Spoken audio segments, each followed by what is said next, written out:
আমি এই আসলে যে বসে আছি ওনার সঙ্গে আমার প্রথম কাজ, হরির সঙ্গে প্রথম কাজ, আনানের সঙ্গে, মানে সবই মোটামুটি প্রথম। এবং আমার প্রথম ভাগ্যটা বোধহয় একটু ভালো হয়, এই আত্মবিশ্বাসটা আমার মধ্যে আছে। কারণ আমি যে কটা কাজ করেছি সবগুলো কাজই হয় ওই ডিরেক্টরের প্রথম কাজ অথবা তার সাথে আমার প্রথম কাজ। এটা একদম বোধহয় কাকতালীয় হতেই পারে যদি এখান থেকে ভালো কিছু হয়। আমরা চেষ্টা করবো ভালো কিছু করার।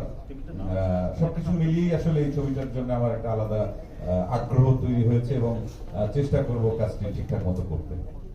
আমরা আশা করবো লিসাপুর সাথে আপনার প্রথম কাজটা খুবই খুবই উপভোগ করবেন।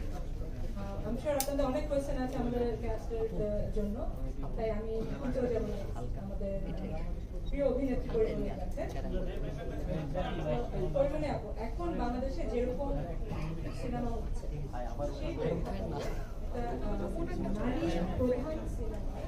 সেই সামনে যা নামাই দিয়ে তুমি চাইলে ড্রপ করতে পারো।